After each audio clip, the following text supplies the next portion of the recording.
Hey guys, up in here, this is video 6, my George Bridgman style anatomy video series I'm doing.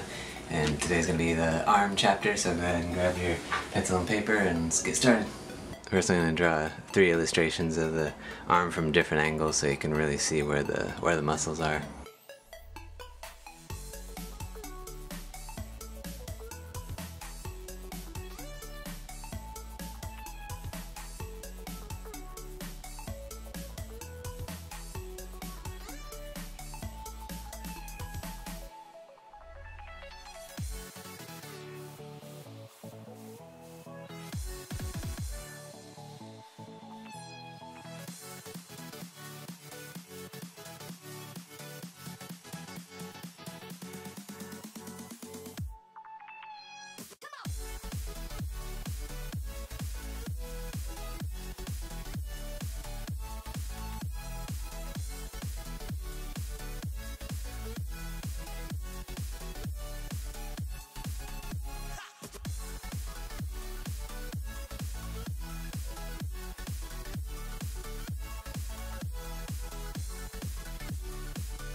So you can kind of see how the muscles sit on the arm and how they attach and stuff. And this one I forgot to draw the top of the bone, the humerus here.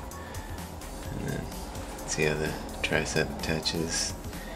See the bicep, tricep, deltoid, and how the longest muscle attaches up here and then wraps around here, and then touches down here, and then the flexors here, and bicep connects down here, and see the tricep and the extensors here, the longest muscle curving around.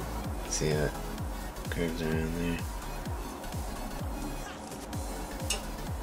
and then the bicep here, and then the brachialis anticus muscle here between the tricep and bicep. And this one's just a little bit more rendered version of the first one, pretty much. I'm gonna do a few arm illustrations and then I'll go back and talk about them.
You can see the rendered muscles here, the deltoid, biceps, the flexors here, and then this is the longus, and then it wraps up here to the back. And for a long time I didn't really understand that this forearm muscle attaches up here, this high on the upper arm. I always thought it kind of attached, lower, so that's why my arm drawings didn't quite look right for a while, and then I learned that it attached up here, and I was like, oh man, yeah, that makes a lot of sense, because you see this kind of bulge over here from the back, and so that's what that is. then the tricep, and then the deltoid wraps around here, and the flexors here, and the elbow. This would be the longest. This one, you see the longest muscle attaches here and comes around here, and then the flexors right here, the triceps attaching right here, and then back here, bicep. Alright, that's it for the arms chapter, so go ahead and go practice drawing some arms, and I'll be back with video 7 pretty soon. It's going to be the hands chapter. So if you have any questions or comments on the video, go ahead and leave them down below and I'll get back to you. So go ahead and go get some practice in, and I'll see you in the next video. Alright, thanks for watching. Bye.